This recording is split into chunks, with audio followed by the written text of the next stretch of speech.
Welcome everyone, I'm Emily Harris, author of STEAMY Historical Romances, and today I'm sharing some of my top picks for romantic Halloween reading, plus a few of my favorite non-romance options, so stay tuned if you want to add to your October reading list.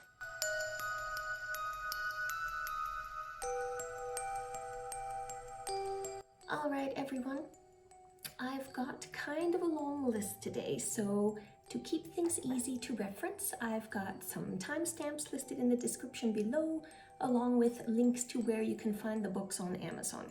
In addition, I've ranked the books by steam level, starting with the sweet or subtle romances and ending with the hot and steamy. Lastly, you're going to want to stick around to the end as I have 3 bonus titles which are not in the romance genre. Okay, now that we've got that out of the way, let's move on to our first book, Bespelling Jane Austen.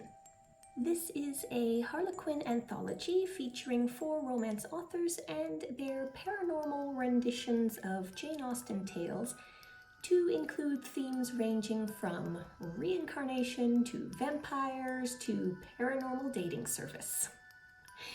The stories are quick to read and very entertaining, so if you love Miss Austen, you might have fun with these creative twists.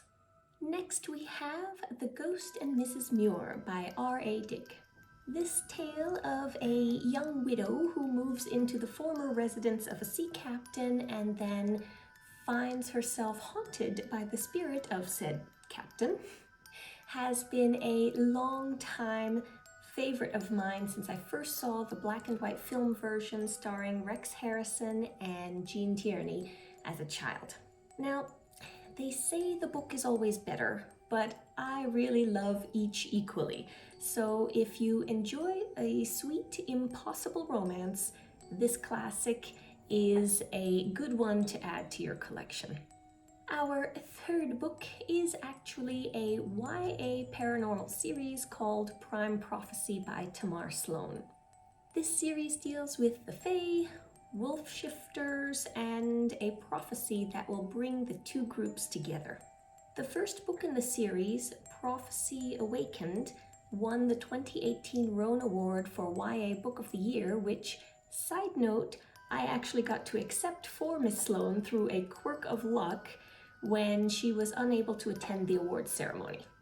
Highlight of my career. Of course, I had to read the books and could not put them down. Great premise, wonderful writing. Okay, the last of our low steam romances is A Brush with Death by Josephine Blake. I found this title interesting as it is essentially Death Takes a Holiday meets Jack the Ripper. It encompasses the bittersweet love between a frail young woman and Death, who has been drawn to her ever since escorting her mother into the afterlife 13 years before. Moving on to the steamy side of things, let's start off with another series, the Immortal Kindred series by Clara Winter. I have raved about these books a few times over on my blog, and I'm doing so again now. Ms. Winter blends historical and contemporary themes expertly in this saga of a group of vampires battling the evil ancients of their kind. If you're a vampire fan, you want this series on your shelf, trust me. Next up, we have the Dark Garden series by Mira Platt. I am a huge fan of Ms. Platt and could not put these down when I discovered them. It also didn't hurt that the original covers featured good old bare-chested heroes us old-time romance readers love. In this series, we find the Fae again, though a shade darker than what we're used to, plus dragon shifters and an epic battle between the realms set amid the backdrop of Regency England. Yep. If you love both historicals and paranormal, this is the series for you. Okay, and that brings us to our final romance mention, Bay of Fear by Catherine Levesque. Now, Ms. Levesque is a queen of medieval romance, so if castles and knights are your thing, this is the book you need to read first. This story deals with a cursed castle, a ghost, and a knight and his new bride trying to understand their newfound love. Very steamy, very fun. Check it out. Alright everyone, if you've stuck it out this far, I am rewarding you with 3 bonus reading options of the non-romance variety. We'll start things off with 2 of my all-time favorite series, but I have a small disclaimer. I read these series in their original languages, which are German and Spanish respectively. I assume the English translations are good. I haven't heard otherwise, so I'm rolling with that, but I don't actually know. Okay, first, Die Henkerstochter, or The Hangman's Daughter series by Oliver Putsch. I can't say that correctly, sorry. Which is a murder mystery series set in 17th century Germany.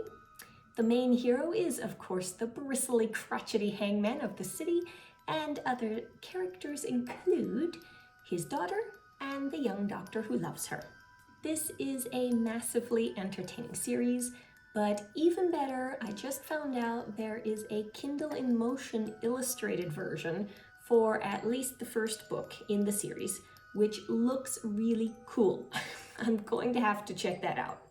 Next is El Cementerio de los Libros Olvidados, or The Cemetery of Forgotten Books series by Carlos Ruiz Zafón.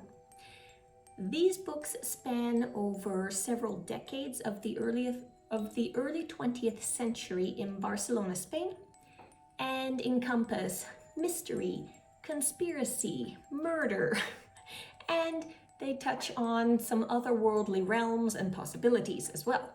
Beautifully written, these truly bring the city and its history to life, so highly recommend. Last but not least, we have my all-time favorite, Bram Stoker's Dracula. I don't think I need to sum this one up, but no list of mine would be complete without it. I love it in all its renditions, especially the performances by Colorado Ballet.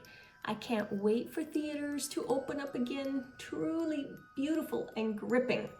It's great. And that is all, my friends. I hope you enjoyed this list. If you did, please remember to like and or subscribe to make sure you don't miss any further reviews or recommendations. Are there any great October reads I need to feature in a future list?